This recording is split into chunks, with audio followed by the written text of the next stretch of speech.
بسم الله الرحمن الرحيم الحمد لله وكفى والسلام على رسوله الدين اصطفى وعلى أتمهم المجتبى وعلى آله وأصحابه أجمعين. സ്നേഹം നിറഞ്ഞ സഹോദരങ്ങളെ സഹോദരിമാരെ, അസ്സലാമു അലൈക്കും വറഹ്മത്തുള്ളാഹി വബറകാതുഹു. നേരത്തെ സൂചിപ്പിച്ചതുപോലെ പ്രവാചകന്മാരുമായി ബന്ധപ്പെട്ടുകൊണ്ട് 2 ക്ലാസ്സുകൾ ഇവിടെ നമ്മൾ നടത്തിയിട്ടുണ്ടായിരുന്നു. അതിൻ്റെ തുടർച്ചയെന്നോണം ഇബ്രാഹിം അലൈഹിസ്സലാത്തു വസ്സലാമയുമായി ബന്ധപ്പെട്ടുകൊണ്ട് ചില കാര്യങ്ങൾ ശ്രദ്ധയിൽപ്പെടുത്തണമെന്നാണ് ഇന്നത്തെ ക്ലാസ്സിലൂടെ ആഗ്രഹിക്കുന്നത്. അതിൻ്റെ മുൻപായി നമുക്ക് കഴിഞ്ഞ 2 ക്ലാസ്സുകളിൽ, കഴിഞ്ഞ പ്രവാചകന്മാരുമായി ബന്ധപ്പെട്ട ക്ലാസ്സുകളിൽ പങ്കെടുത്ത ആളുകളൊന്ന് കൈവക്കിയാൽ നന്നായിരുന്നു. കഴിഞ്ഞ പ്രവാചകന്മാരുമായി ബന്ധപ്പെട്ട് 2 ക്ലാസ്സുകൾ ഇവിടെ നടന്നിരുന്നു. അന്ന് പങ്കെടുത്ത ആളുകൾ ഇതിലുണ്ടോ? ചോദ്യം ചോദിക്കാനൊന്നുമല്ല, ഉണ്ടെങ്കിൽ കൈവക്കിക്കോ ധൈര്യമായിട്ട്. ഓക്കെ.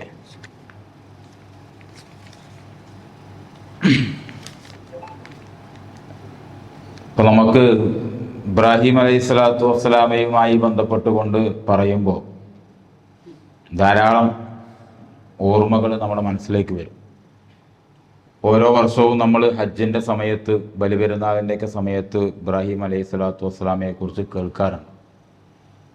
പക്ഷെ ഓരോ തവണ ഇബ്രാഹിം അലൈഹിസ്സലാത്തു വസ്സലാമയുടെ ചരിത്രം കേട്ടാലും വീണ്ടും വീണ്ടും നമ്മൾ കേൾക്കാത്തതുപോലെ ഒരു അത്ഭുതത്തോടു കൂടി മാത്രമാണ് ആ കാര്യം നമ്മൾ വീക്ഷിക്കാറുള്ളത്. അത്രമാത്രം അത്ഭുതകരമായ ഒരു മനുഷ്യൻ്റെ ജീവിതത്തിൽ ഇങ്ങനെയൊക്കെ സംഭവിക്കുമോ എന്ന് സംശയിച്ചു പോകുന്ന മാത്രയിൽ അത്രമാത്രം അത്ഭുതപ്പെടുത്തുന്ന ജീവിതമാണ് ഇബ്രാഹിം അലൈഹിസ്സലാത്തു വസ്സലാമയുടേത്. ഇബ്രാഹിം അലൈഹിസ്സലാത്തു വസ്സലാമയെ കുറിച്ച് നമ്മളോട് ചോദിച്ചാൽ നമുക്ക് പറയാൻ പറ്റിയ, അല്ലെങ്കിൽ നമുക്കറിയാവുന്ന എന്ത് കാര്യങ്ങളാണുള്ളത്? പ്രത്യേകിച്ച് ഒരാൾ ചോദിക്കുകയാണ്, ഇബ്രാഹിം അലൈഹിസ്സലാത്തു വസ്സലാം അറിയപ്പെടുന്ന പേരുകൾ, അതുപോലെ തന്നെ അദ്ദേഹത്തിനെ അള്ളാഹു വിശേഷിപ്പിച്ച കാര്യങ്ങളൊക്കെ നമ്മളോട് ചോദിക്കുകയാണെങ്കിൽ നമുക്കെന്താണ് ഉത്തരം പറയാനുണ്ടാകുക? നമ്മളിങ്ങനെ, ഞാനൊരു വൺ വേ വർത്തമാനം പറയണ്ട എന്നുള്ളത് കൊണ്ടാണ്. ഉലുൽ അസ്മ എന്ന് കേട്ടിട്ടുണ്ടോ നമ്മൾ? ഉലുൽ അസ്മ എന്ന് വിശുദ്ധ ഖുർആനിൽ വിശേഷിപ്പിക്കപ്പെട്ട 5 പ്രവാചകന്മാരുണ്ട്. ആ 5 പ്രവാചകന്മാരുടെ പേര് ഒന്ന് പറഞ്ഞു നോക്കുമോ? ഉലുൽ അസ്മ എന്ന് പരിചയപ്പെടുത്തുന്ന 5 പ്രവാചകന്മാരുണ്ട്. ആ പ്രവാചകന്മാരുടെ പേരുകളൊന്ന് ജസ്റ്റ് എല്ലാവർക്കും ഒന്ന് അറിയാൻ വേണ്ടിയിട്ടാണ്. ഒന്ന് പറഞ്ഞു നോക്കി. 5 പ്രവാചകന്മാർ പറഞ്ഞോളൂ. അതിൽ ശരി ഉണ്ടെങ്കിൽ നമുക്ക് ടിക്കറ്റാ. ഇബ്രാഹിം നബി എന്തായാലും ഉണ്ടാവുന്ന ഉറപ്പാണ്. ഇബ്രാഹിം നബി, പിന്നെ മൂസ അലൈഹി സ്വലാത്തു വസ്സലാം, ഈസാ നബി, മുഹമ്മദ് നബി, ഒരാളുടെ അല്ല, ആദമല്ല, നൂഹ് അലൈഹി സ്വലാത്തു വസ്സലാം. ഇപ്പൊ ഇനി നമ്മൾ വളരെ ബേസിക് ആയിട്ടുള്ളൊരു വിവരമാണ്. മൂസ അലൈഹി സ്വലാത്തു വസ്സലാം, ഈസാ നബി, നൂഹ് അലൈഹി സ്വലാത്തു വസ്സലാം, ഇബ്രാഹിം നബി, മുഹമ്മദ് നബി. ഈ 5 പ്രവാചകന്മാരെയാണ് വിശുദ്ധ ഖുർആനിൽ ഉലുൽ അസ്മ എന്ന പേരിൽ നമുക്ക് പരിചയപ്പെടുത്തി തന്നിട്ടുള്ളത്.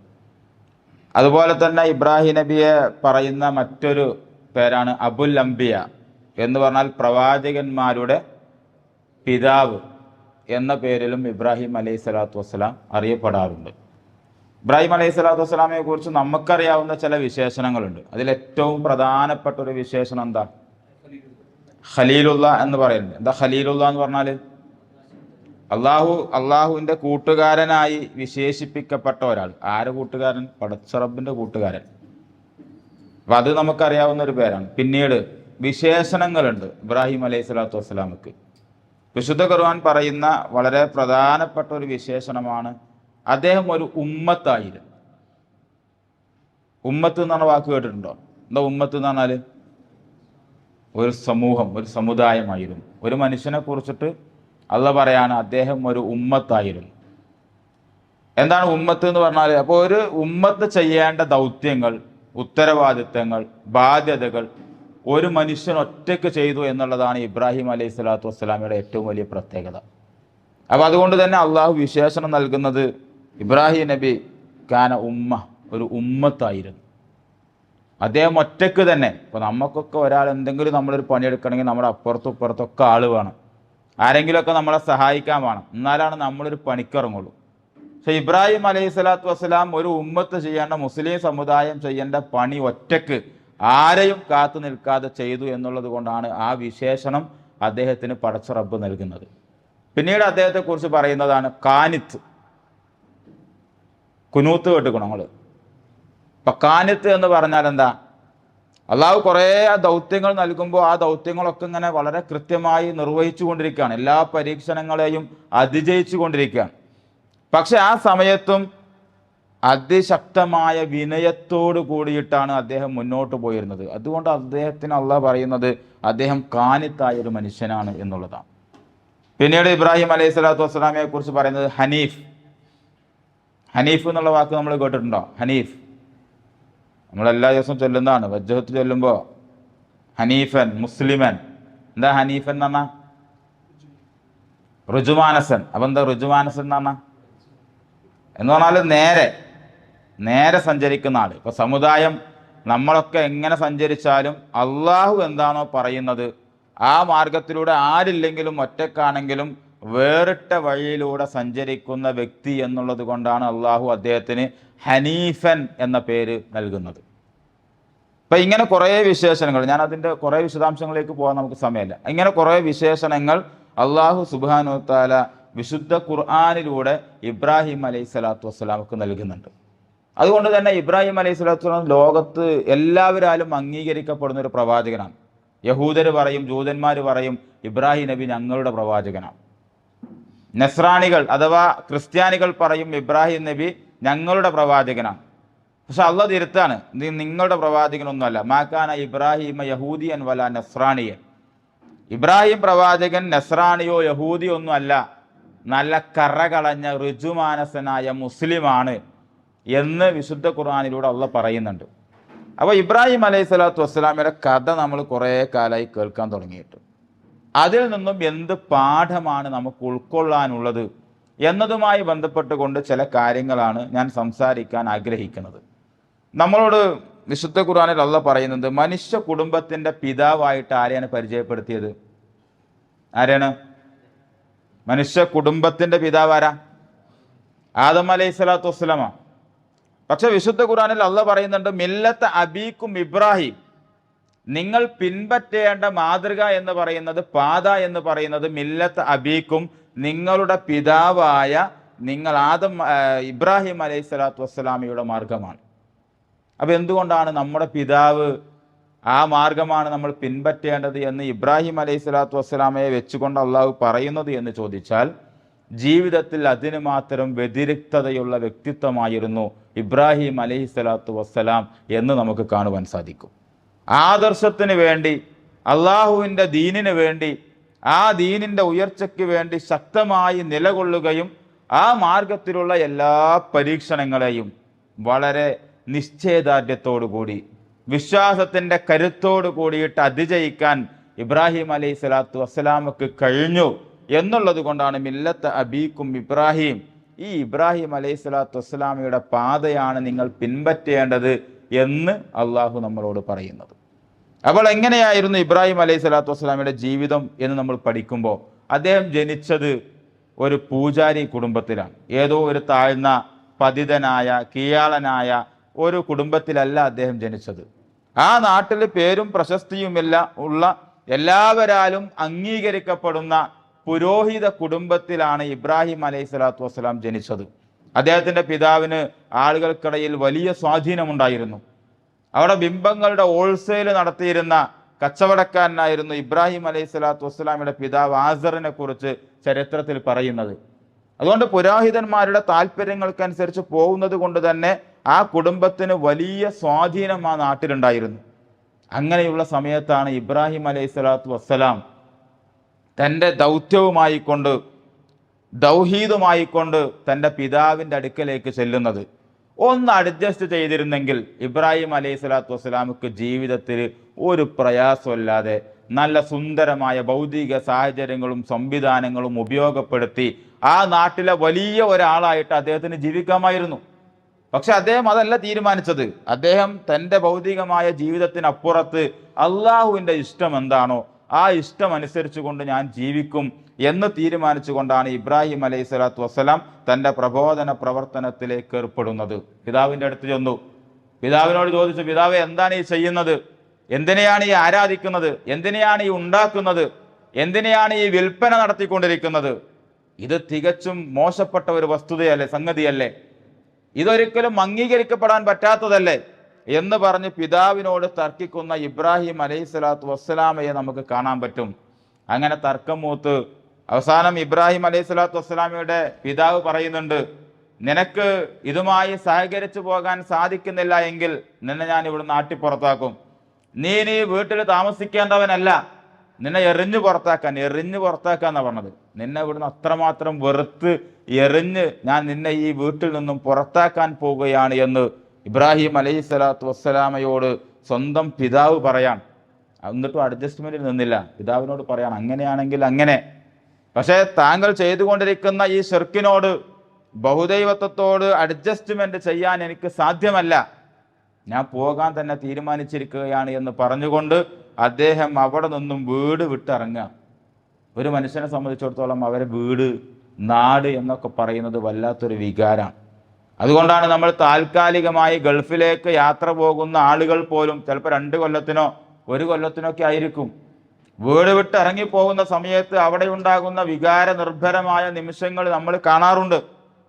അങ്ങനെയുള്ള സമയത്താണ് എന്നേക്കുമായി താൻ ഇഷ്ടപ്പെടുന്ന വീടിനെയും നാടിനെയും അതുപോലെ തന്നെ തൻ്റെ കുടുംബത്തെയും ഉപേക്ഷിച്ചുകൊണ്ട് അള്ളാന്റെ മാർഗത്തിൽ ഇബ്രാഹിം അലൈഹി സ്വലാത്തു വസ്സലാമക്ക് ഇറങ്ങിപ്പോകേണ്ടി വന്നത്. ആരുണ്ട് തൻ്റെ കൂടെ എന്ന് നോക്കിയിട്ടില്ല. ആരെങ്കിലും ഉണ്ടോ കൂടെ? ഇറങ്ങിപ്പോകുന്നത് ഒരു യുവാവായ മനുഷ്യൻ അവിടുന്ന് ഇറങ്ങിപ്പോവാൻ. ഞാൻ എങ്ങോട്ടാണ് പോകുന്നത്? ഏതെങ്കിലും സ്ഥലമുണ്ടോ പോകാൻ? ആരെങ്കിലും സ്വീകരിക്കാനുണ്ടോ? ആരെങ്കിലും കൂടെയുണ്ടോ? ഇതൊന്നും നോക്കിയിട്ടില്ല. അദ്ദേഹത്തിന് അവിടെ നിൽക്കാൻ സാധ്യമല്ല, ഇതുമായി അഡ്ജസ്റ്റ്മെന്റ് ചെയ്യാൻ സാധ്യമല്ല എന്ന് മനസ്സിലാക്കുമ്പോൾ അവിടെ നിന്നും ഇറങ്ങി പുറപ്പെട്ടു പോവുക.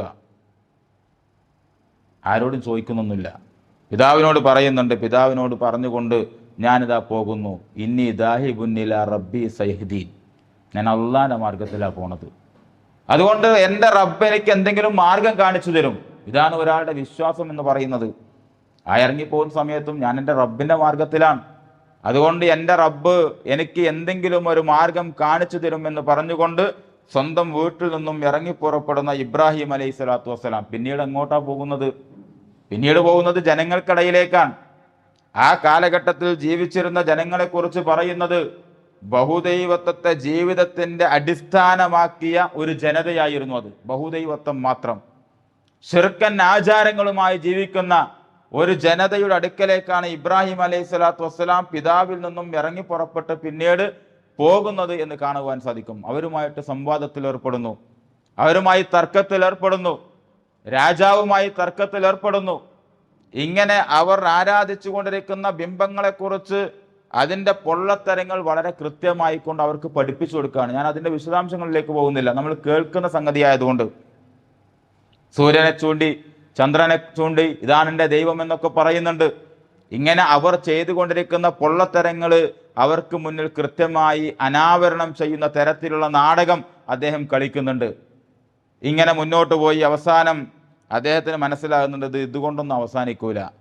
അതുകൊണ്ട് അവർക്കൊന്നും കൂടി മനസ്സിലാകുന്ന രീതിയിൽ അവരുടെ ബിംബങ്ങളെ തകർത്ത് അതിലേറ്റവും വലിയൊരു ബിംബത്തിൻ്റെ കഴുത്തിൽ അതിൻ്റെ കോടാലിയും നിക്ഷേപിച്ചുകൊണ്ട് അദ്ദേഹം തിരിച്ചുപോയി. അങ്ങനെ പിറ്റേ ദിവസം ആളുകൾ വന്ന് നോക്കുമ്പോൾ അവർ ആരാധിച്ചു കൊണ്ടിരിക്കുന്ന അവരുടെ ബിംബങ്ങളൊക്കെ തകർന്നു പോയിട്ടുണ്ട്.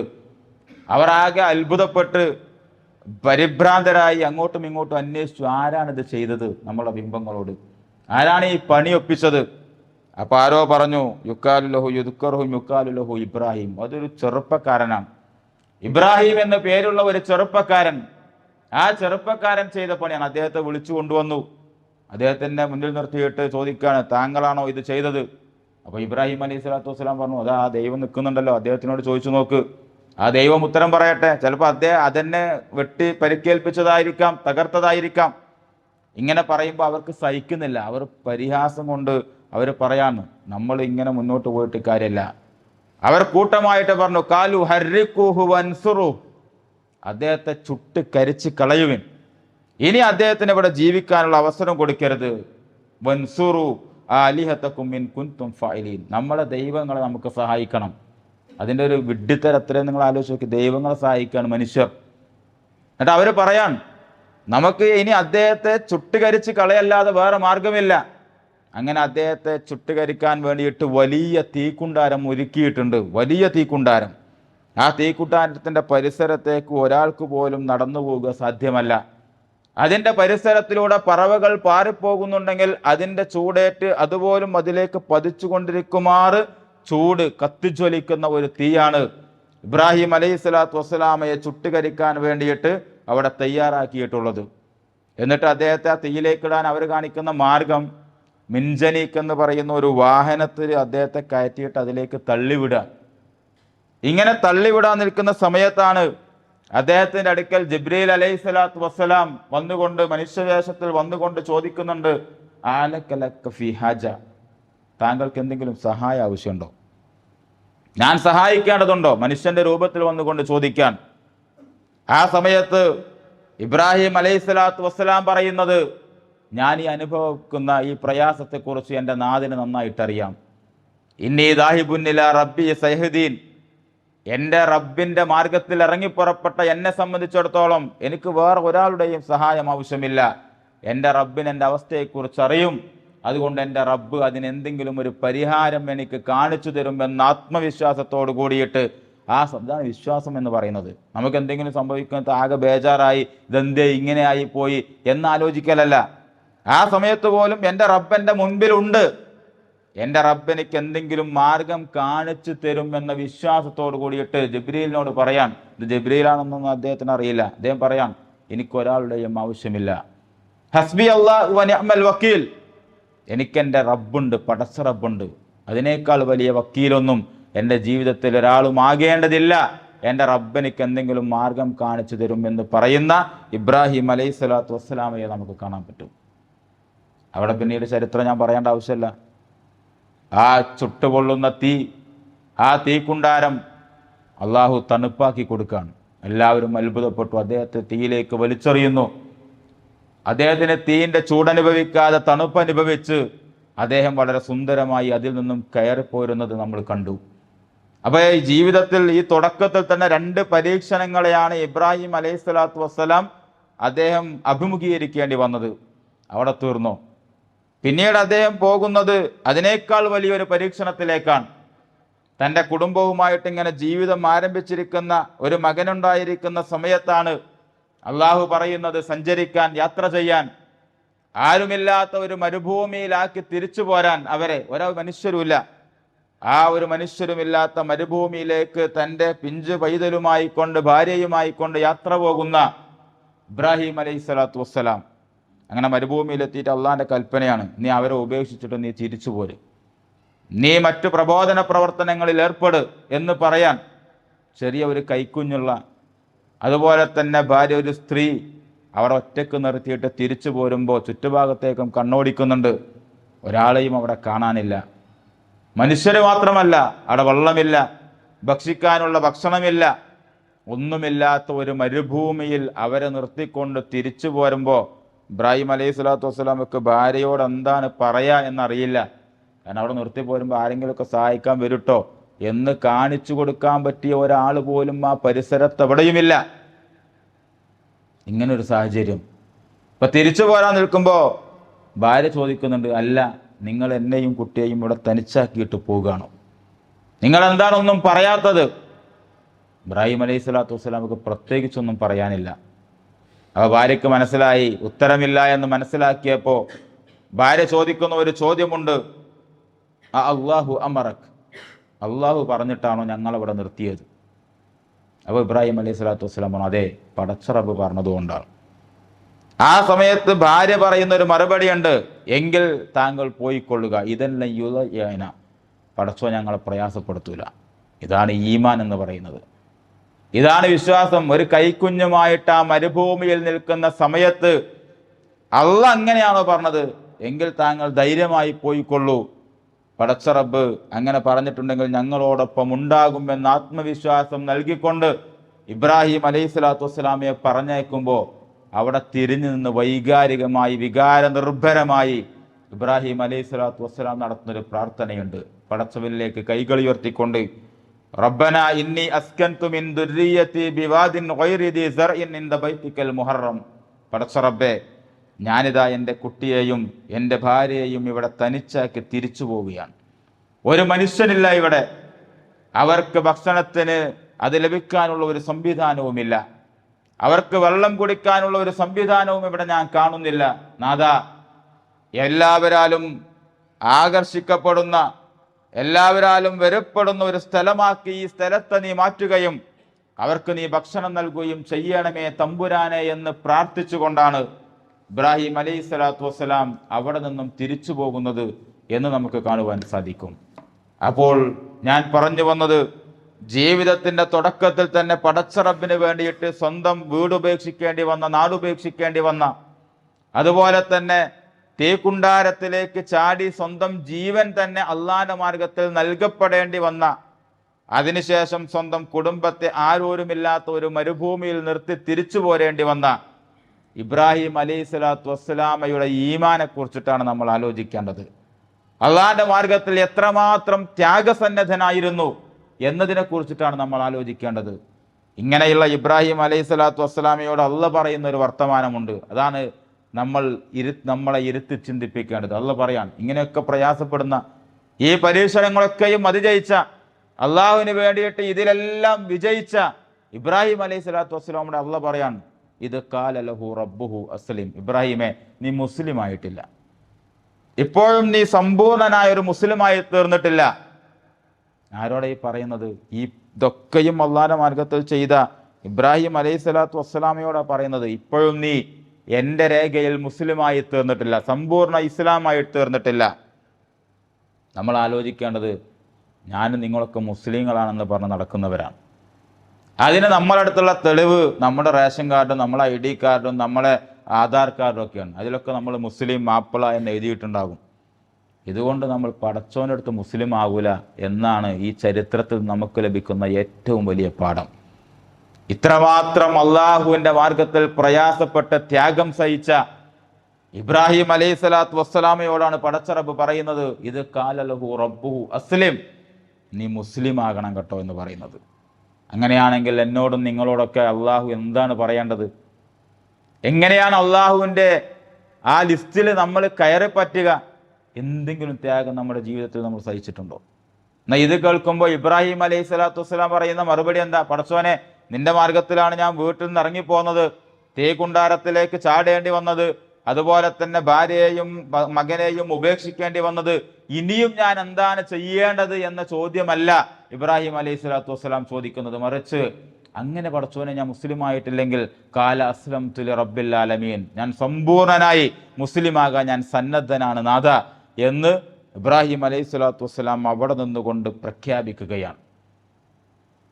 ഇങ്ങനെ നമ്മുടെ ജീവിതത്തിൽ എന്ത് ത്യാഗമാണ് നമ്മൾ സഹിച്ചിട്ടുള്ളത് എന്ന് നമ്മൾ ആലോചിക്കേണ്ട. കഥ കേൾക്കാൻ സുഖ, വളരെ ആവേശത്തോടു കൂടി ഇത് വായിച്ചാലും കേട്ടാലും ഒക്കെ നമുക്ക് മടുക്കാതെ നമുക്ക് കേൾക്കാൻ പറ്റും. പക്ഷേ ഈ കഥയിൽ നിന്ന്, ചരിത്രത്തിൽ നിന്ന് എൻ്റെയും നിങ്ങളുടെയും ജീവിതത്തിൽ അള്ളാഹുവിൻ്റെ ഒരു പുസ്തകം ഉണ്ടല്ലോ, ആ പുസ്തകത്തിൽ മുസ്ലിങ്ങളുടെ ഒരു ലിസ്റ്റ് ഉണ്ട്. ആ ലിസ്റ്റിൽ ഞാനും നിങ്ങളും കയറിയിട്ടുണ്ടോ? ആ ലിസ്റ്റ് ഇബ്രാഹിം അലൈഹിസ്സലാത്തു വസ്സലാമുള്ള ലിസ്റ്റാണ്, മുഹമ്മദ് നബി സല്ലല്ലാഹു അലൈഹി വസല്ലമയുള്ള ലിസ്റ്റാണ്. ഇങ്ങനെ പ്രവാചകന്മാരും സ്വാലിഹീങ്ങളും സുദ്ദീഖീങ്ങളും ശുഹദാക്കളും എല്ലാവരുമുള്ള ഒരു ലിസ്റ്റാണ്. ആ ലിസ്റ്റിൽ ഞാനും നിങ്ങളുണ്ടോ? അതല്ല നമ്മുടെ നാട്ടിൽ റേഷൻ കാർഡിലും ID കാർഡിലും മാത്രം മുസ്ലിമായി ഇപ്പം അള്ളാൻ്റെ അടുത്ത് നിന്ന് അത് കാണിച്ചു കൊടുത്തിട്ട് രക്ഷപ്പെടാമെന്ന് വിചാരിക്കുന്നുണ്ടെങ്കിൽ അത് നമ്മുടെ വ്യാമോഹം മാത്രമാണ്. അതുകൊണ്ട് ഈ ഒരു വലിയ പാഠം നമുക്ക് പകർന്നു നൽകുകയാണ് ഇബ്രാഹിം അലൈഹിസ്സലാത്തു വസ്സലാം. അവിടെയും തീർന്നില്ല. പിന്നെ അതിനേക്കാൾ വലിയ ഒരു പരീക്ഷണത്തിലേക്ക് അദ്ദേഹം എടുത്തെറിയപ്പെടുകയാണ്. നമുക്കെല്ലാവർക്കും അറിയാം, അദ്ദേഹം ആറ്റുനോറ്റുണ്ടായ തൻ്റെ മകനുമായി വളരെ ലാളനയോടുകൂടി സന്തോഷത്തോടു കൂടിയിട്ട് ജീവിതം നയിച്ച് മുന്നോട്ട് പോകുന്ന സമയത്താണ് പടച്ച റബ്ബ് അള്ളാന്റെ മാർഗത്തിൽ മകനെ ബലിയെടുക്കണം എന്ന് പറയുന്നത്. വളരെ സന്തോഷത്തിൽ കഴിഞ്ഞു പോവുകയായിരുന്നു. ഇബ്രാഹിം അലൈഹി സ്വലാത്തു വസ്സലാം കുട്ടികളില്ലാതെ നിരന്തരം അള്ളാഹുവിനോട് പ്രാർത്ഥിച്ചു കൊണ്ടിരിക്കുകയാണ്, പടച്ച റബ്ബേ എനിക്കൊരു കുട്ടിയെ നൽകണം. എന്തിനാണ്? ഒരു കുട്ടിയെ കാണാനുള്ള പൂതി മാത്രമല്ല, ഞാൻ നിർവഹിച്ച ഈ ദൗത്യം ഏറ്റെടുത്ത് നിർവഹിക്കാൻ പറ്റുന്ന ഒരു തലമുറ എനിക്ക് ശേഷം ഉണ്ടാകണം എന്ന ആഗ്രഹത്തിൽ നിന്നുകൊണ്ടാണ് ഈ പ്രാർത്ഥിക്കുന്നത്. അങ്ങനെ അള്ളാഹു അദ്ദേഹത്തിന് കുട്ടിയെ നൽകി. അങ്ങനെ ആ കുട്ടിയുമായി അദ്ദേഹം ഇങ്ങനെ ജീവിച്ച് സന്തോഷിച്ച് കഴിയുന്ന സമയത്താണ് ഫലമ്മ കുട്ടിക്ക് ഇങ്ങനെ ഓടിച്ചാടാനൊക്കെ പ്രായമായ സമയത്ത് അള്ളാഹ് പറയാൻ, നീ ആ കുട്ടിയെ അള്ളാന്റെ മാർഗത്തിൽ ബലി കഴിക്കണം. ഒരു മനുഷ്യൻ ജീവിതത്തിൽ ഇതിനേക്കാൾ വലിയ പരീക്ഷണം നേരിടാനുണ്ടോ? സ്വന്തം മക്കളെ ആരെങ്കിലും വേദനിപ്പിക്കൂ? ഏതെങ്കിലും തരത്തിൽ നമ്മൾ പ്രയാസപ്പെടുത്താറുണ്ടോ? അങ്ങനെ ഇരിക്കുകയാണ് പടച്ച റബ്ബ് പറയുന്നത്, നീ നിന്റെ കുട്ടിയെ നീ അള്ളാന്റെ മാർഗത്തിൽ ബലി കഴിക്കണമെന്ന്. ഇബ്രാഹിം അലൈഹി സ്വലാത്തു വസ്സലാം പതറിയില്ല. ആ പരീക്ഷണത്തിന്റെ മുൻപിലും പിടിച്ചു നിൽക്കുക. രാവിലെ മകനെ വിളിച്ചുകൊണ്ട് മകനോട് പറയുന്നുണ്ട്, കാലയ ബുനയ്യ ഇന്നി അറാഫിൽ മനാമി അന്നി അദ്ബഹുക ഫൻദുർ മാദാ തറ. മോനെ, ഇങ്ങനെ ബലി കഴിക്കണമെന്ന് പടച്ച റബ്ബ് പറഞ്ഞിട്ടുണ്ട്. എന്താണ് നിന്റെ അഭിപ്രായം? ഫൻദുർ മാദാ തറ, ഇങ്ങനെ പറഞ്ഞിട്ടുണ്ട്, എന്താണ് അഭിപ്രായം? ഇത് ചോദിക്കുമ്പോൾ മോന് പറയാണ് എനിക്കിത് പറ്റൂല എന്ന് പറഞ്ഞാൽ എന്നാ ഈ ബൈക്കോ എന്ന് പറയാൻ വേണ്ടിയിട്ടല്ല.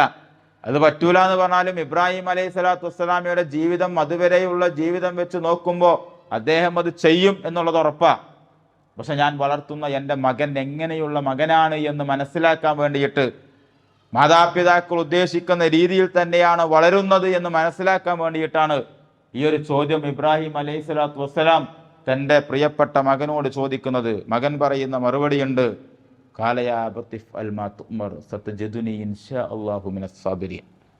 അങ്ങനെയാണ് റബ്ബ് കൽപ്പിച്ചതെങ്കിൽ ബാപ്പ അത് ചെയ്തോ, ഒരു പ്രശ്നമല്ല. സത്തജിദുനി ഇൻഷാ അല്ലാഹു മിനസ് സാബിരീൻ. നാളെ പരലോകത്ത് ക്ഷമാശീലരായ ആളുകൾക്ക് മുന്നിൽ വെച്ചുകൊണ്ട് നമുക്ക് കണ്ടുമുട്ടാം പിതാവേ എന്ന് മറുപടി പറയുന്ന ഇബ്രാഹിം അലൈഹി സ്വലാത്തു വസ്സലാമിയുടെ പ്രിയപ്പെട്ട മകൻ ഇസ്മായിലിനെയും നമുക്ക് ചരിത്രത്തിൽ നിന്ന് വായിച്ചെടുക്കാൻ പറ്റും. ആ സമയത്ത് ആ കുടുംബം പിന്നീട് എങ്ങനെയാണ് മുന്നോട്ട് പോയിട്ടുണ്ടാകുക എന്ന് നിങ്ങൾ ആലോചിച്ച് നോക്കി. ബലിയറുക്കപ്പെടേണ്ട മകൻ, അതിന് നേതൃത്വം കൊടുക്കേണ്ട പിതാവ്, അവരെ യാത്ര അയക്കേണ്ട ഉമ്മ, ആ കുടുംബത്തിൻ്റെ പിന്നീടുള്ള നിമിഷങ്ങൾ എങ്ങനെയുള്ളതായിരിക്കും എന്നതിനെക്കുറിച്ച് നമ്മൾ ആലോചിച്ചിട്ടുണ്ടോ? അങ്ങനെ സമയമാകുമ്പോൾ എല്ലാ അർത്ഥത്തിലും കുട്ടിയെ അതിന് തയ്യാറാക്കിക്കൊണ്ട് പിതാവിൻ്റെ കയ്യും പിടിച്ചു പോകുന്ന ഇബ്രാഹിം അലൈഹി സ്വലാത്തു വസ്സലാമയും ഇസ്മായിലിനെയും നമ്മുടെ ചിന്തകളിലേക്ക് കൊണ്ടുവരാൻ നമുക്ക് കഴിയണം. ആ ഒരവസ്ഥയിൽ അവർ അനുഭവിച്ച മാനസികമായ പ്രയാസങ്ങൾ എന്തായിരിക്കും? അങ്ങനെ പോയി ആരോരുമില്ലാത്ത ഒരു മരുഭൂമിയിൽ എത്തി നിൽക്കുന്ന സമയത്ത് ഇസ്മായിൽ അലൈഹി സ്വലാത്തു വസ്സലാമയെ കടത്തുന്നതിന് മുൻപ് ഇസ്മായിൽ അലൈഹി സ്വലാത്തു വസ്സലാം പിതാവിനോട് ചില കാര്യങ്ങൾ പറയുന്നുണ്ട്. പിതാവേ, എനിക്ക് ചില കാര്യങ്ങൾ പറയാനുണ്ട്.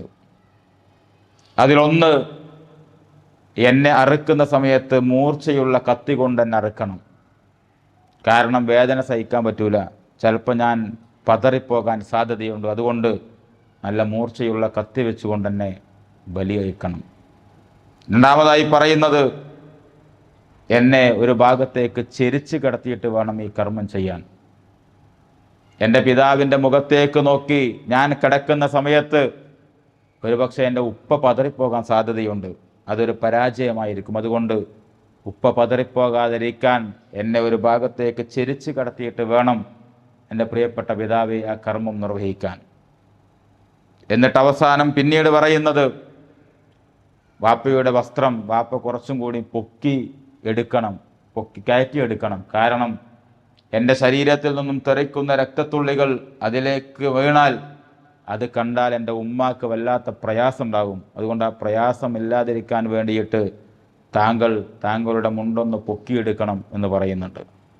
അവസാനമായിട്ട് ഫസല്ലിം അലയ്യ ഉമ്മി, എൻ്റെ ഉമ്മയോട് ഞാൻ സലാം പറഞ്ഞിട്ടുണ്ട്, ആ സലാം എൻ്റെ ഉമ്മയോട് പറയണം.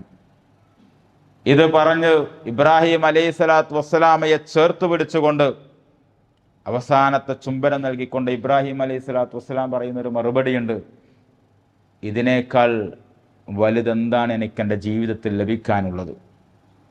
ഒരു പിതാവിൻ്റെ ആഗ്രഹത്തിനനുസരിച്ചുകൊണ്ട് ഒരു പ്രയാസവുമില്ലാതെ എല്ലാ രീതിയിലും പിന്തുണക്കുന്ന, സപ്പോർട്ട് ചെയ്യുന്ന ഒരു മകൻ, ഇതിനേക്കാൾ വലുതൊന്നും എൻ്റെ ജീവിതത്തിൽ ഞാൻ സ്വപ്നം കാണുന്നില്ല എന്ന് പറഞ്ഞ് ചേർത്ത് പിടിച്ച് അദ്ദേഹത്തിൻ്റെ നെറ്റിത്തടത്തിൽ അവസാനത്തെ ചുംബനം നൽകുന്ന ഇബ്രാഹിം അലൈഹിസ്സലാത്തു വസ്സലാമയെ നമുക്ക് കാണുവാൻ സാധിക്കും.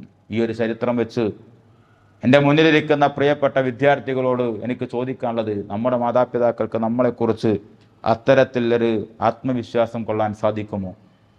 നമ്മളെക്കുറിച്ച് അങ്ങനെ അഭിമാനിക്കാൻ സാധിക്കുമോ? എൻ്റെ മോനും മോളുമൊക്കെ ഞാൻ പറയുന്ന രീതിയിൽ തന്നെയാണ് വളർന്നുകൊണ്ടിരിക്കുന്നത്, ദീനിയായ മാർഗത്തിൽ തന്നെയാണ് എന്ന് അവർക്ക് നമ്മളെക്കുറിച്ച് കാണാനും പറയാനും ഒക്കെ പറ്റുന്ന ഒരു സാഹചര്യത്തിലൂടെയാണ് നമ്മൾ വളർന്നുകൊണ്ടിരിക്കുന്നത്.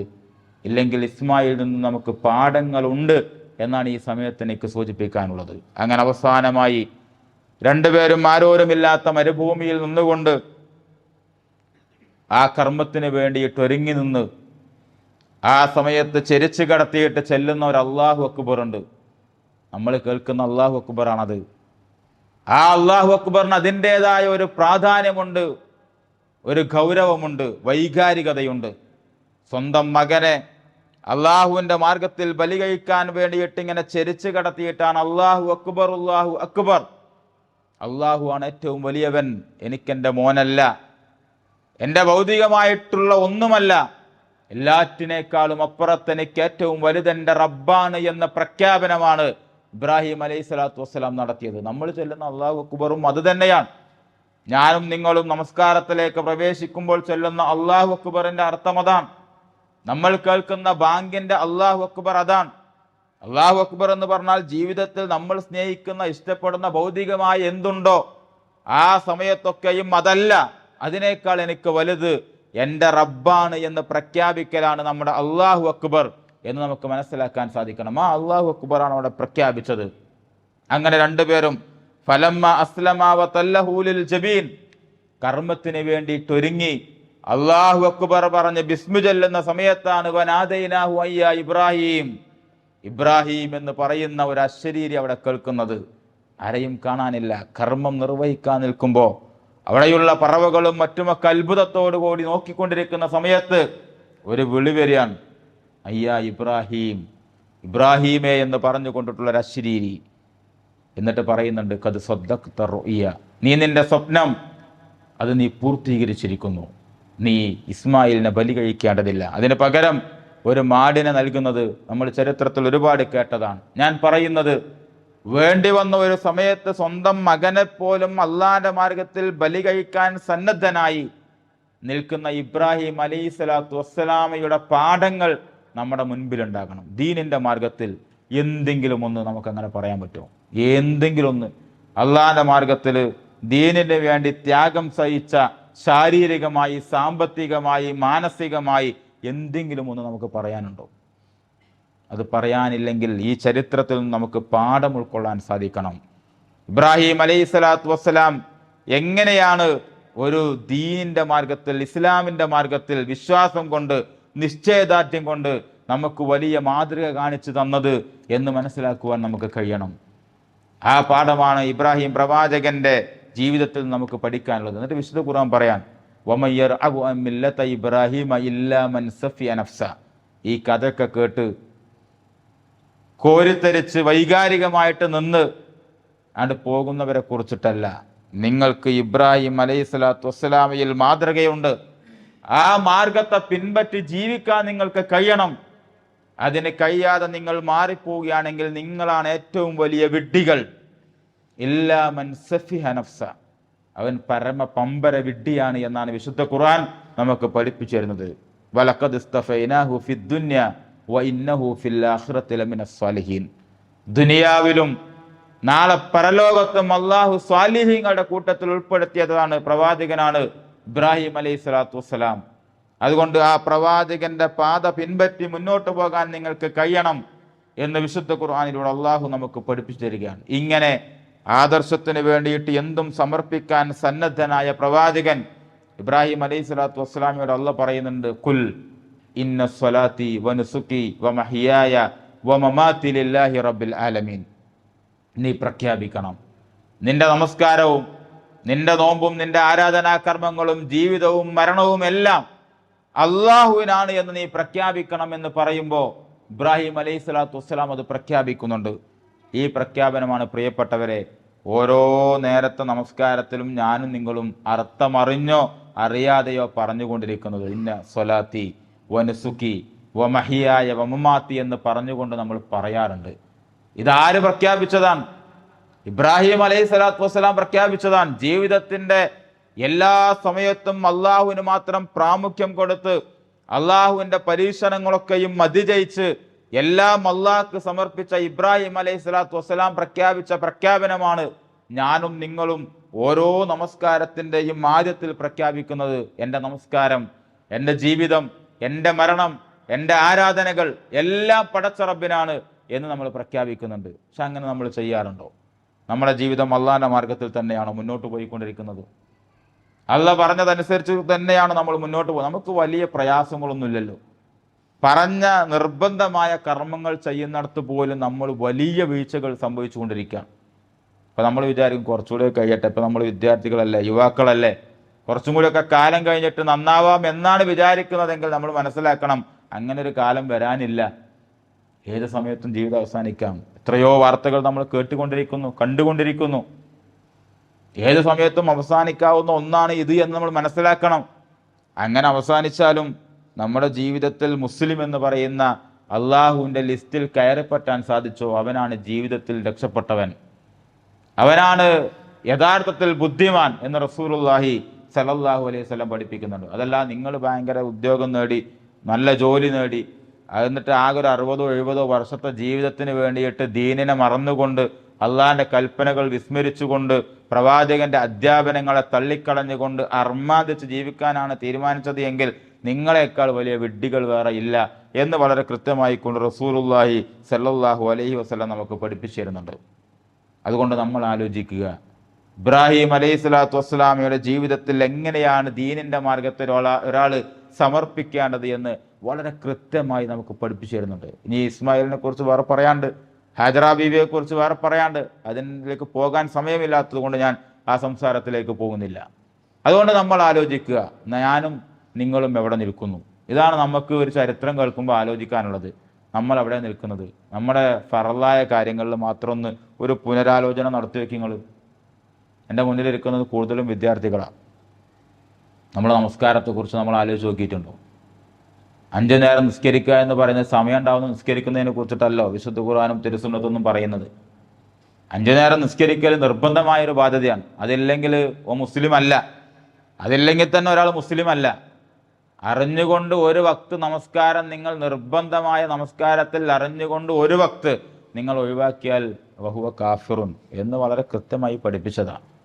അപ്പം ഇത് വെച്ചിട്ട് തന്നെ നമ്മളെ അളന്നു നോക്കുമ്പോൾ പിന്നെ ഇബ്രാഹിം അലൈഹി സ്വലാത്തു വസ്സലാമിൻ്റെ ചരിത്രം വെച്ച് നോക്കുന്നതിൽ അർത്ഥമുണ്ടോ എന്ന് നമ്മൾ വേറെ ആലോചിക്കണം.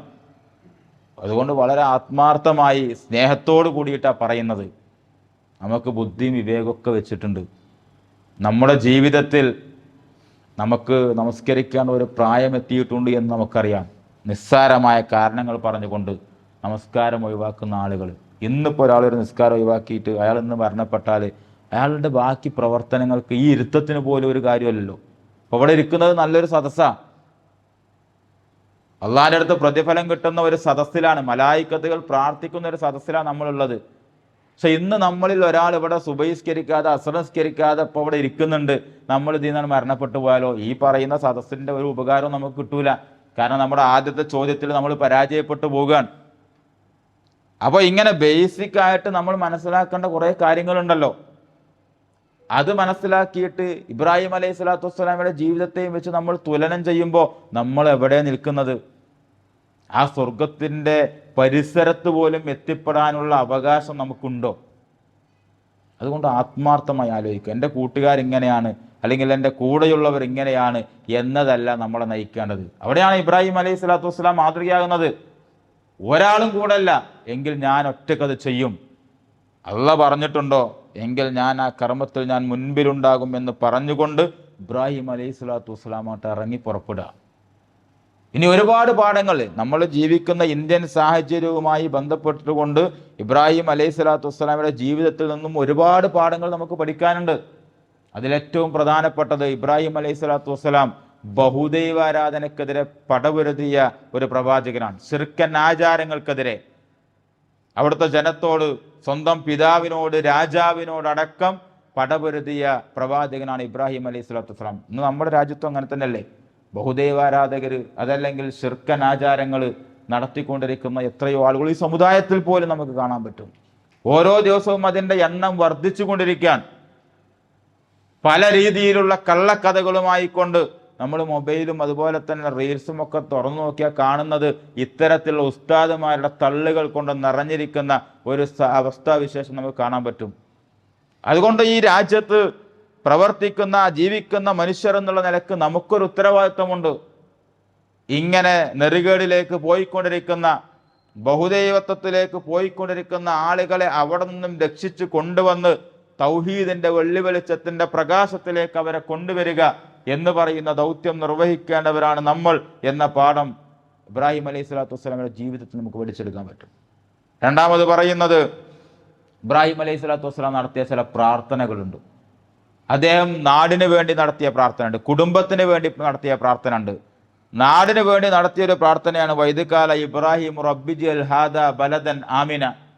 പടച്ചോനെ, ഈ നാട് ക്ഷേമമുള്ള, നിർഭയത്വമുള്ള ഒരു നാടാക്കി നീ മാറ്റണമേ എന്ന് പ്രാർത്ഥിക്കുകയും അതിനു വേണ്ടിയിട്ട് പണിയെടുക്കുകയും ചെയ്തു. ഒരു മുസ്ലിം എന്ന് പറഞ്ഞാൽ പ്രവാചകന്മാരുടെ ദൗത്യത്തെക്കുറിച്ച് പറഞ്ഞപ്പോൾ നമ്മൾ സൂചിപ്പിച്ചിരുന്നു, നിസ്കാരവും നോമ്പെടുക്കലും മാത്രമല്ല, ഇതും അയാളുടെ ഒരു ബാധ്യതയാണ്. നമ്മൾ ജീവിക്കുന്ന ഒരു നാടിനെ നിർഭയത്വമുള്ള, ഇന്ത്യ രാജ്യത്തേക്ക് നോക്ക്, നിർഭയത്വമുള്ള നാടാണോ? പിഞ്ചു കുഞ്ഞുങ്ങൾ പോലും ക്രൂരമായ ബലാത്സംഗങ്ങൾക്ക് ഇരയായിക്കൊണ്ടിരിക്കുന്ന, അല്ലെങ്കിൽ കൊലപാതകങ്ങൾക്ക് ഇരയായിക്കൊണ്ടിരിക്കുന്ന എത്രയെത്ര കേസുകളാണ് നമ്മൾ കണ്ടുകൊണ്ടിരിക്കുന്നത്. നിർഭയത്വമുള്ള ഒരു നാടല്ല നമ്മുടെ രാജ്യം എന്ന് പറയുന്നത്. മുസ്ലിങ്ങളെ സംബന്ധിച്ചിടത്തോളവും അങ്ങനെ തന്നെയാണ്. മുസ്ലിമായി പോയതിൻ്റെ പേരിൽ മാത്രം കൊല ചെയ്യപ്പെട്ട എത്രയോ മനുഷ്യരെ നമുക്കറിയാൻ പറ്റും. മുസ്ലിമായി പോയതിൻ്റെ പേരിൽ മാത്രം ജയിലറുകളിലേക്ക് പോകപ്പെട്ട ആളുകളെ നമുക്കറിയും. ഈ ഒരു സമയത്ത് നമുക്കെന്താണ് ചെയ്യാനുള്ളത്? ഇവിടെ നിർഭയത്വമുള്ള ഒരു നാടിന് വേണ്ടി പ്രാർത്ഥിക്കുകയും പ്രവർത്തിക്കുകയും ചെയ്യുക എന്ന് പറയുന്നത് നമ്മുടെ ഉത്തരവാദിത്തമാണ്. ഇതിനെക്കുറിച്ച് നമ്മൾ ബോധവാന്മാരല്ല, അതിനെക്കുറിച്ച് നമ്മൾ ആലോചിക്കാറില്ല. ഇബ്രാഹിം അലൈഹി സ്വലാത്തു വസ്സലാമിയുടെ ജീവിതത്തിൽ അത് ഉണ്ടായിരുന്നു എന്നും നമുക്ക് കാണുവാൻ സാധിക്കും. അതുപോലെ തന്നെ ദീനിൻ്റെ മാർഗം എന്ന് പറയുന്നത് സുഖകരമായൊരു പാതയല്ല എന്ന് നമ്മൾ ആദ്യം മനസ്സിലാക്കുക. കല്ലും മുള്ളും നിറഞ്ഞ, പരീക്ഷണങ്ങളുള്ള, പ്രതിസന്ധികളുള്ള ഒന്നാണ് ദീനിൻ്റെ മാർഗത്തിലുള്ള സഞ്ചാരം എന്ന് പറയുന്നത്. ഭൗതികമായ ഒരുപാട് കാര്യങ്ങൾ മാറ്റിവെക്കാൻ നമുക്ക് കഴിയേണ്ടതുണ്ട്. ഭൗതികമായ സംവിധാനങ്ങൾ മാത്രമല്ല, ഒരുപാട് പീഡനങ്ങൾ ഏറ്റുവാങ്ങേണ്ടി വരും. നമുക്കിതൊന്നുമില്ല, നമ്മൾ വളരെ സേഫ് സോണിലാണ് ജീവിക്കുന്നത്. അതിൻ്റെ കാരണം നമ്മൾ യഥാർത്ഥ മുസ്ലിങ്ങളല്ല എന്നുള്ളത് കൊണ്ടാണ്. അള്ളാഹ്ക്ക് ഇഷ്ടപ്പെട്ട ആളുകളായി നമ്മൾ മാറിയിട്ടില്ല എന്നുള്ളത് കൊണ്ടാണ്. ഗസയെക്കുറിച്ച് നമ്മൾ കാണുന്നുണ്ടല്ലോ. ഗസയിലെ ആളുകൾ അനുഭവിച്ചു കൊണ്ടിരിക്കുന്ന പ്രയാസങ്ങൾ, പരീക്ഷണങ്ങൾ, പ്രതിസന്ധികൾ, അതിനെങ്ങനെയാണ് അവർ കൈകാര്യം ചെയ്യുന്നത്? പുഞ്ചിരിയോടുകൂടിയിട്ട് അത് ഏറ്റുവാങ്ങുന്ന, ഷഹാദത്ത് വരിക്കുന്ന ആളുകളായിട്ട് അവർക്ക് തീരാൻ പറ്റുന്നത് പടച്ച റബ്ബിൻ്റെ മാർഗത്തിൽ നിശ്ചയദാർഢ്യത്തോടുകൂടി, ഈമാനോടുകൂടി അവർക്ക് മുന്നോട്ട് പോകാൻ കഴിയുന്നുണ്ട് എന്നുള്ളത് കൊണ്ടാണ്. അപ്പോൾ ഈ മാർഗത്തിൽ നമുക്കും അത്തരത്തിലുള്ള പീഡനങ്ങൾ ഏറ്റുവാങ്ങേണ്ടി വരും. അതിലേക്ക് നമ്മൾ വളർന്നിട്ടില്ല എന്നുള്ളതാണ് നമുക്ക് അത്തരത്തിലുള്ളൊരു പ്രശ്നവും ഇന്ന് അനുഭവിക്കാത്തത് എന്ന് നമ്മൾ മനസ്സിലാക്കണം. അതുകൊണ്ട് ദീനിൻ്റെ മാർഗത്തിൽ ആത്മാർത്ഥമായി പണിയെടുക്കണം. അങ്ങനെ പണിയെടുക്കണമെങ്കിൽ നല്ല കുറേ ഗുണങ്ങൾ നമ്മുടെ ജീവിതത്തിൽ ഉണ്ടാകണം. അതാണ് ഇബ്രാഹിം അലൈഹി സ്വലാത്തു വസ്സലാമിയുടെ ജീവിതത്തെക്കുറിച്ച് പറയുമ്പോൾ വിശേഷണങ്ങൾ പറഞ്ഞല്ലോ. അത് ആ മനുഷ്യൻ ജീവിതത്തിൽ ഉണ്ടാക്കിയെടുത്തതാണ്. അങ്ങനെയുള്ള ഗുണങ്ങൾ നമ്മളെക്കുറിച്ച് ആളുകൾക്ക് അങ്ങനെ ഗുണങ്ങൾ പറയാനുണ്ടോ? നമ്മളെക്കുറിച്ച് അങ്ങനെ പറയാൻ പറ്റിയ എത്ര ഗുണങ്ങൾ നമ്മുടെ പക്കലുണ്ട്? അതിനെക്കുറിച്ച് നമ്മൾ ആലോചിക്കണം. അപ്പോൾ ഇങ്ങനെ ഇത്തരം കാര്യങ്ങളൊക്കെ നമ്മുടെ രാജ്യത്ത് നിന്ന് ആലോചിക്കുമ്പോഴും ഇബ്രാഹിം അലൈഹി സ്വലാത്തു വസ്സലാമയുടെ ജീവിതത്തിൽ നിന്ന് വലിയ പാഠങ്ങൾ നമുക്ക് കാണുവാൻ സാധിക്കും. ഞാൻ അവസാനിപ്പിച്ചുകൊണ്ട് പറയുന്നത്, വ്യക്തിപരമായി ഇബ്രാഹിം അലൈഹി സ്വലാത്തു വസ്സലാം ചില പ്രാർത്ഥനകൾ നടത്തിയിട്ടുണ്ട്. അതുകൂടി പറഞ്ഞ് ഞാൻ അവസാനിപ്പിക്കും. അതിലൊന്ന്, വജഅലനി ലിസാന സിദ്ഖിൻ ഫിൽ ആഖിരീൻ. പടച്ച റബ്ബേ, ആളുകൾ എന്നെക്കുറിച്ച് നല്ലത് പറയാനും കേട്ടോന്നാണ്. ഇതൊരു പ്രവാചകൻ പ്രാർത്ഥിക്കുന്ന പ്രാർത്ഥനയാണ്. ഏതാ പ്രവാചകൻ? അള്ളാഹു കൂട്ടുകാരൻ എന്ന് വിളിച്ച, നിങ്ങളുടെ പിതാവ് ഇബ്രാഹിമാണെന്ന് പറഞ്ഞ, ലോക ജനതക്ക് മാതൃകയാണെന്ന് പറഞ്ഞ ഇബ്രാഹിം അലൈഹി സ്വലാത്തു വസ്സലാം പ്രാർത്ഥിക്കുന്ന പ്രാർത്ഥനയാണ് വജാലനി ലിസാന സദിഖിൻ ഫിൽ ആഖിരീൻ. ആളുകൾ എന്നെക്കുറിച്ച് നല്ലത് പറയണം. ഇത് വളരെ പ്രധാനപ്പെട്ടതാണ്. ഇസ്ലാമിൽ തന്നെ വളരെ പ്രധാനപ്പെട്ട ഒരു കാര്യം. ആളുകൾ നമ്മളെക്കുറിച്ച് നല്ലത് പറയണം. നമ്മൾ പറയാറുണ്ട്, ഓൻ എന്താണെങ്കിൽ വിചാരിച്ചോട്ടെ, ഞാൻ ഇങ്ങനെ ആകൂ എന്ന് പറയുന്ന ഒരു തരം സമീപനം നമ്മുടെ അടുക്കലുണ്ട്. യഥാർത്ഥത്തിൽ ഇത് വമ്പം ബ്ലണ്ടറാണ് നമ്മൾ ചെയ്തുകൊണ്ടിരിക്കുന്നത്. ഒരു മനുഷ്യനെ കുറിച്ച് ആളുകൾ നല്ലത് പറയാ എന്ന് പറയുന്നത് അവന്റെ സ്വർഗത്തോളം എത്തിപ്പെടുന്ന കാര്യമാണ്. അതുകൊണ്ടാണ് പ്രവാചകൻ തിരുമേനി സല്ലല്ലാഹു അലൈഹി വസല്ലമയും സഹാബാക്കളും ഇരിക്കുന്ന സമയത്ത് അതിലൂടെ ഒരു മനുഷ്യന്റെ മയ്യത്ത് പോവുകയാണ്. മയ്യത്ത് പോയിക്കൊണ്ടിരിക്കുന്ന സമയത്ത് ആളുകൾ പറഞ്ഞു, അയാൾ നല്ല മനുഷ്യനാണ്. അയാളെ കുറിച്ച് നല്ലത് പറയുമ്പോൾ പ്രവാചകൻ തിരുമേനി സല്ലല്ലാഹു അലൈഹി വസല്ലം പറയുന്ന ഒരു മറുപടി ഉണ്ട്, അയാൾ സ്വർഗത്തിലേക്കാണ്. വേറൊരു സമയത്താണ് വേറൊരു മനുഷ്യന്റെ മയ്യത്ത് ഇങ്ങനെ പോകുന്നുണ്ട്. ആ പോകുന്ന സമയത്ത് ആളുകൾ അയാളെക്കുറിച്ച് നല്ലതല്ലാത്ത ചില കാര്യങ്ങളാണ് പറയുന്നത്. റസൂൽ പറയുന്നുണ്ട്, അയാളെ കുറിച്ച് കേട്ടിട്ട് അയാൾ നരകത്തിലേക്കാണെന്ന് തോന്നുന്നു. ഇത് നമ്മളെക്കുറിച്ചും അങ്ങനെ തന്നെയാണ്. ഞാനും നിങ്ങളും മരണപ്പെട്ടാൽ നമ്മളെക്കുറിച്ച് ആളുകൾ എന്താ പറയാ? അതിനെക്കുറിച്ച് നമ്മൾ ആലോചിച്ചിട്ടുണ്ടോ? ഇബ്രാഹിം അലൈഹി സ്വലാത്തു വസ്സലാമക്ക് ഒരുപാട് തരത്തിലുള്ള ശത്രുക്കൾ ഉണ്ടായിരുന്നു. മുഹമ്മദ് നബി സല്ലല്ലാഹു അലൈഹി വസല്ലമക്ക് ഉണ്ടായിരുന്നു. പക്ഷെ വ്യക്തിപരമായി അവരെ അധിക്ഷേപിക്കുന്ന ഒരു മോശം സ്വഭാവം അവരുടെ അടുത്തുണ്ടായിരുന്നില്ല. ആദർശപരമായിരുന്നു അവർ തമ്മിലുള്ള ശത്രുത എന്ന് പറയുന്നത്. പ്രവാചകനെ കുറിച്ച് അല്ലമീൻ എന്നല്ലേ വിളിച്ചിരുന്നത്? പ്രവാചകനെ കുറിച്ച് ശത്രുക്കൾ പോലും അവരുടെ സമ്പത്ത് ഏൽപ്പിച്ചിരുന്നത് പ്രവാചകൻ തിരുമേനി സല്ലല്ലാഹു അലൈഹി വസല്ലമയല്ലേ? ഇങ്ങനെ ആളുകൾ നമ്മളെക്കുറിച്ച് നല്ലത് പറയണം. അത് നമ്മുടെ സ്വർഗത്തോളം എത്തിപ്പെടുന്ന ഒന്നാണെന്ന് മനസ്സിലാക്കി അത്തരത്തിലുള്ള സ്വഭാവം നമ്മളിലുണ്ടോ? ഇല്ലെങ്കിൽ അത് ഉണ്ടാക്കാനുള്ള ശ്രമം നമ്മൾ നടത്തണം. എന്നിട്ട് പിന്നീട് പ്രാർത്ഥിക്കുന്നത് വലാ തുഹ്സിനി യൗമ യുബ്അസൂൻ. പടച്ച റബ്ബേ, ഇവിടെ മാത്രമല്ല, നാളെ പരലോകത്ത് ആളുകൾക്കിടയിൽ വെച്ചുകൊണ്ട് എന്നെ നിന്ദനാക്കരുത് നാഥ. സൂറത്ത് ശുറായിൽ ഇബ്രാഹിം അലൈഹി സ്വലാത്തു വസ്സലാം പ്രാർത്ഥിക്കുന്ന ഒരു പ്രാർത്ഥനയാണ്. ഞാനും നിങ്ങളും നമ്മുടെ ഉമ്മയും ഉപ്പയും സഹോദരങ്ങളും നമ്മുടെ കൂടെ പഠിക്കുന്നവരും ജോലി ചെയ്യുന്നവരും എല്ലാവരും ഒരുമിച്ച് കൂടുന്ന മഅ്ശറയെ കുറിച്ചിട്ടാണ് ഈ പറയുന്നത്. എല്ലാവരും ഇങ്ങനെ ഒരുമിച്ച് നിൽക്കുമ്പോൾ നമ്മുടെ കിതാബ് തന്നുകൊണ്ട് പടച്ച റബ്ബ് നമുക്ക് കാണിച്ചു തരുമ്പോൾ ആളുകൾക്കിടയിൽ വെച്ചുകൊണ്ട് ചോദ്യം ചെയ്യപ്പെടുന്ന ഒരു സമയമുണ്ട്. ആ സമയത്ത് വലാ തുഹ്സിനി യൗമ യുബ്അസൂൻ. നാഥ, ആളുകൾക്കിടയിൽ വെച്ചുകൊണ്ട് നീ എന്നെ അപമാനപ്പെടുത്തരുത് തമ്പുരാനെ എന്ന് ആത്മാർത്ഥമായി പ്രാർത്ഥിക്കുന്ന ഇബ്രാഹിം അലൈഹി സ്വലാത്തു വസ്സലാം. നമ്മൾ ഏതെങ്കിലും ഒരു സമയത്ത് ആലോചിച്ചിട്ടുണ്ടോ? നമ്മൾ ഓരോരുത്തരും നാളെ അള്ളാന്റെ മുമ്പിൽ ഇതുപോലെ നിൽക്കേണ്ടവരാണ്. കോടാനുകോടി മനുഷ്യർ നമുക്ക് ചുറ്റുമുണ്ട്. നമ്മൾ അറിയുന്നവർ ആ കൂട്ടത്തിലുണ്ട്. ഇപ്പം നമ്മളൊക്കെ നമ്മളിടുന്ന ഡ്രസ്സ്, നമ്മുടെ ഭൂഷാദികളിലൊക്കെ വെച്ചുകൊണ്ട് വളരെ മാന്യന്മാരായിക്കൊണ്ട് നടന്നു പോയിക്കൊണ്ടിരിക്കുകയാണ്. പക്ഷെ നമ്മളെ പിച്ച് ചീന്തുന്ന, നമ്മുടെ ഓരോ പ്രവർത്തനങ്ങളും അവിടെ ഇട്ടുകൊണ്ട് അലക്കുന്ന ഒരു സഭയാണ് മഅ്ശറ എന്ന് പറയുന്നത്. നമ്മൾ ആത്മാർത്ഥമായി ആലോചിച്ചാൽ ഒരു മനുഷ്യന് സമാധാനം ഉണ്ടാകും. മഅ്ശറയെക്കുറിച്ച് നമ്മൾ ആലോചിച്ചാൽ നമ്മൾ ചെയ്യുന്ന പ്രവർത്തനങ്ങളൊക്കെയും അവിടെ വെച്ചുകൊണ്ട് അള്ളാഹു ചോദ്യം ചെയ്യപ്പെടുന്ന ഒരു സമയത്തെക്കുറിച്ച് ആലോചിച്ചാൽ ജീവിതത്തിൽ നമുക്ക് വല്ല സന്തോഷം ഉണ്ടാവും. അതുകൊണ്ടാണ് ഇബ്രാഹിം അലൈഹി സ്വലാത്തു വസ്സലാം ഇങ്ങനെയൊക്കെ പടച്ച റബ്ബിന്റെ കൂട്ടുകാരനാണെന്ന് അല്ലാഹ് പറഞ്ഞിട്ട് പോലും വലാ തുഹ്സിനി യൗമ യുബ്അസൂൻ, നീ നാളെ എന്നെ പരലോകത്ത് വെച്ച് അപമാനപ്പെടുത്തരുത് തമ്പുരാനെ എന്ന് വളരെ ആത്മാർത്ഥമായിട്ട് ഇബ്രാഹിം അലൈഹി സ്വലാത്തു വസ്സലാം പറയുന്നു. ഈ പ്രാർത്ഥന നമ്മുടെയും ജീവിതത്തിൽ ഉണ്ടാകണം. നിരന്തരം നമ്മൾ പ്രാർത്ഥിക്കണം. നാഥ, നാളെ ആളുകൾക്കിടയിൽ വെച്ചുകൊണ്ട് പരലോകത്ത് നീ എന്നെ അപമാനപ്പെടുത്തരുത് തമ്പുരാനെ എന്ന് നമ്മൾ നമസ്കരിച്ച് കൈകൾ ഉയർത്തുന്ന ഓരോ സമയത്തും നമുക്ക് പ്രാർത്ഥിക്കാൻ കഴിയണം. ഇത് ഇബ്രാഹിം അലൈഹി സ്വലാത്തു വസ്സലാമിയുടെ മാത്രമല്ല കേട്ടോ, എല്ലാ പ്രവാചകന്മാരും അങ്ങനെ തന്നെയാണ് പ്രാർത്ഥിച്ചത്. പ്രവാചകന്മാരായിട്ട് പോലും മാത്രമല്ല, സഹാബികളുടെ ചരിത്രത്തിൽ അത് കാണാൻ പറ്റും.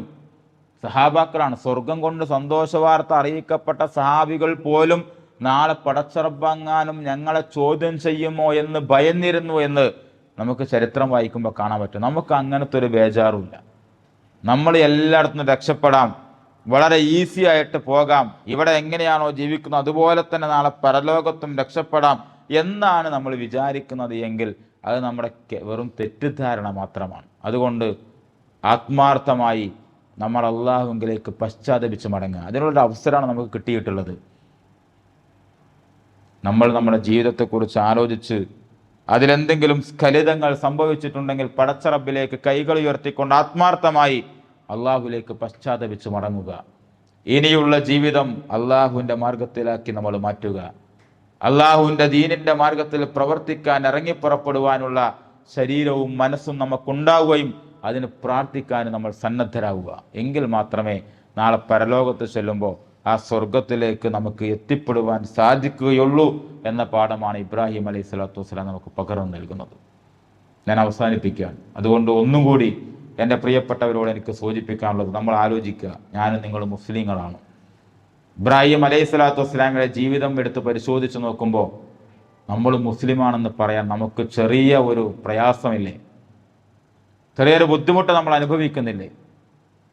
അതുകൊണ്ട് മുസ്ലിമാണെന്ന് നമ്മൾ നമ്മുടെ കൂടെയുള്ളവരെ ബോധ്യപ്പെടുത്തിയത് കൊണ്ടോ നമ്മുടെ രേഖകളിൽ നമ്മൾ എഴുതി വെച്ചത് കൊണ്ടോ അള്ളാഹിൻ്റെ അടുക്കൽ മുസ്ലിം ആകൂല എന്ന വലിയ പാഠമാണ് ഇബ്രാഹിം അലൈഹി സ്വലാത്തു വസ്സലാമിയുടെ ചരിത്രത്തിലൂടെ പടച്ചറബ് നമുക്ക് പഠിപ്പിച്ചിരുന്നത്. അതുകൊണ്ട് മുസ്ലിം ആകുക.